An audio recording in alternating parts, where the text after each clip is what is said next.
left, he wrote a song called So Long South Bend, and the end of it said, and I'm never ever going to see you again. So it's still true for him, but I'm here and I'm happy to be here. I'm happy to see y'all again. So I'm going to read from Girls in the Moon, which is out in November, and it's a young adult novel, and it's told from a daughter and a mother's perspective. So I'm going to read the chapter some of you have read already, maybe in that packet, from the mother Meg's perspective, and that through the book it moves backward in time. So this is the most recent version, and she's 27, and she's just left her husband and her band. She was in a fake 90s iconic rock band, and so she's decided she didn't want that life, and she's moved to Buffalo, where I live now. So this takes place in June of 2001, quite a while ago. So the key was stuck in the lock. I was trying not to see it as a sign. Everything all right? My sister asked from behind me, and I answered without turning around. Perfect, I said. I took a deep breath, closed my eyes, and wiggled the key to the left. When I turned it back, it clicked. The door unlocked. I left it closed, though, and hopped back down the stairs to the lawn. Kit was there with the girls, standing next to the little garden that lined one side of the yard. Phoebe was picking dandelions, and Luna was talking to the rose bushes, I thought. Luna had taken off her shoes in the soft grass, and she was counting her steps between two rose bushes. 1, 2, 3, 4. She'd taken half a year of ballet classes and was a natural, leaping around her mirrored dance studio and across our loft's living room floor. Not our loft anymore.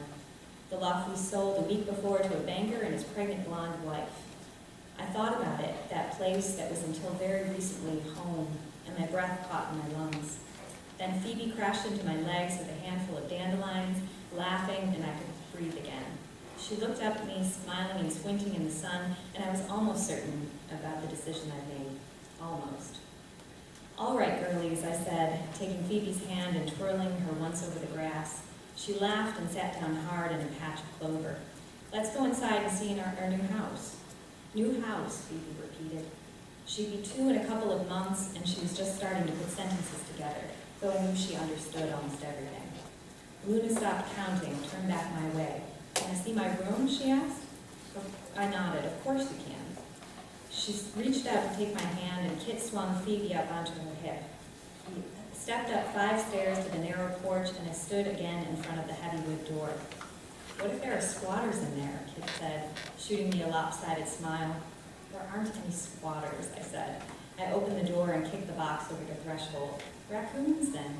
Kit touched the weathered wood of the door frame. A long scratch ran the length of the trim, and I wondered when in the last 100 years it had happened. What's a squatter, Luna asked. She looked up at me, blinking her long eyelashes. It's hard to explain, sweetie, I said, but our house doesn't have any. It was dim inside, with the curtains pulled closed on all the front windows, but a shaft of sunlight fell straight from the dining room window to the floor.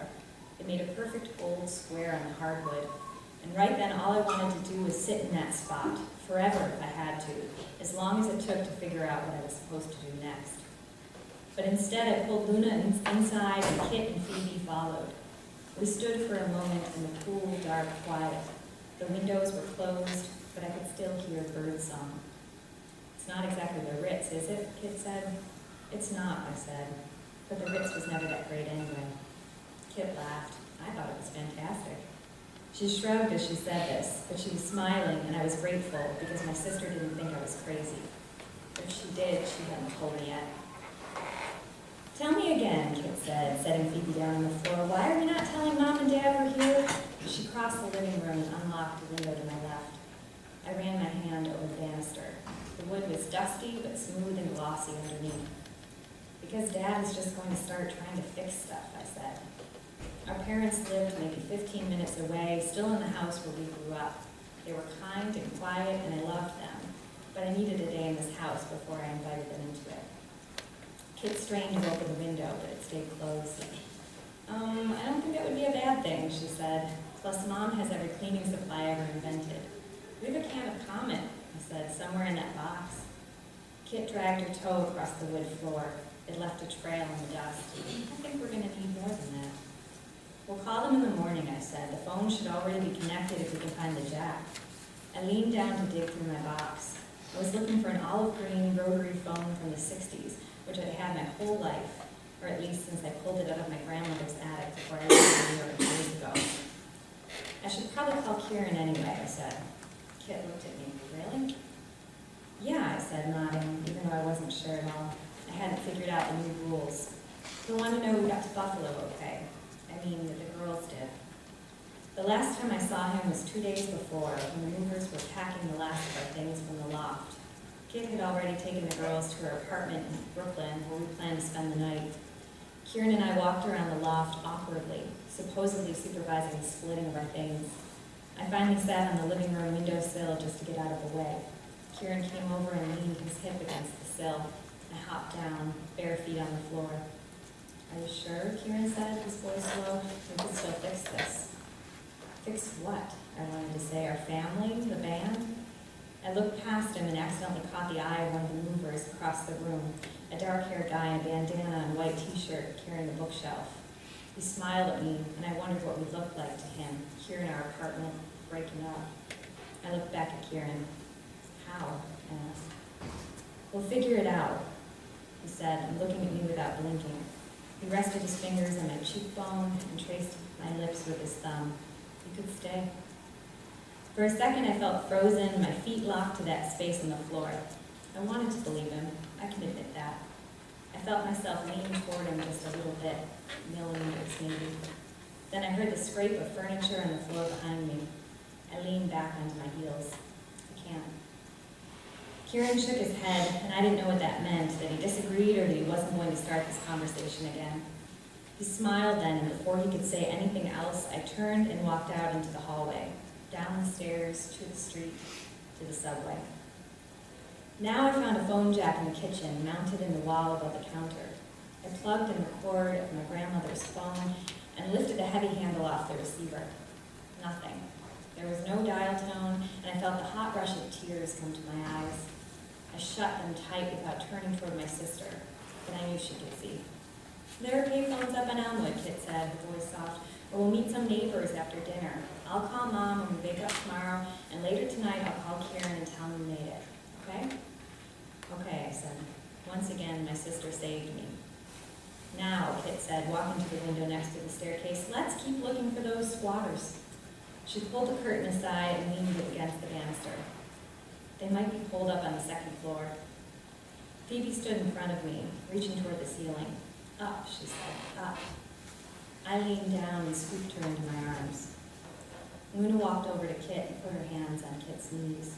Her hair was coming loose from her ponytail, wisps falling down her neck. She looked so serious and so grown up. Can we go see my room, she asked. Kit glanced at me, asking for permission. Sure. It's the one right at the top of the stairs. It's blue now, but we can paint it any color you want. Purple, Luna said, without thinking about it. Okay, I said, purple it is. I turned to Phoebe. What about you, girlie? Purple, Phoebe said. No, Luna said. She twisted toward her sister. You can't paint your room purple. Then, more kindly, okay? Phoebe frowned and looked up at Luna, her eyebrows drawn together. Kit ruffled Luna's hair. Phoebe can choose whatever color she likes, little bossy, she said. Let's go up. They walked up the stairs, holding hands, and I looked down again at my cardboard box. That night, we'd sleep on this air mattress, all four of us, and I'd watch my daughters breathe in the light from the street lamps. And tomorrow, my mother would come with her caddy filled with pine sol and bleach, and my father would bring his green metal toolbox, the one with his name on the top, spelled out in label maker tape. They try to fix my life in their quiet foster way without admitting it's broken. And then, in the fall, Kit would go to law school in D.C. and his whole rock star life would start to feel like a dream. Do you want to see your room, Phoebe? I asked. You can see the backyard from there, all the trees and flowers. Phoebe nodded, her face serious, and I picked her up. She felt so light, this tiny person, and once again I was amazed that Kieran and I had made her from scratch. And so glad I had her, even if I hadn't expected to have 2 kids and no Kieran by the time I was 27. At the bottom of the stairs, I stopped and turned so we could both see out the window. Phoebe pressed her palm to the glass. I could see our reflection dimly, so I knew Phoebe was smiling. Do you like the house? I asked. She nodded. New house, our house, she said, as if it were all one word. As soon as I heard it, I felt a song taking shape in my mind, building its particular architecture, filling its rooms. And then I shut it down, stopped the construction before it really began. I didn't have to write songs anymore, but someday I was going to have to explain all of this, everything that happened to the girls. I could save the words for that moment. Maybe I'd started at the ending and tell it like a fairy tale. Once upon a time, we were 4 girls in a nearly empty house, and I wasn't afraid. Or maybe only a little.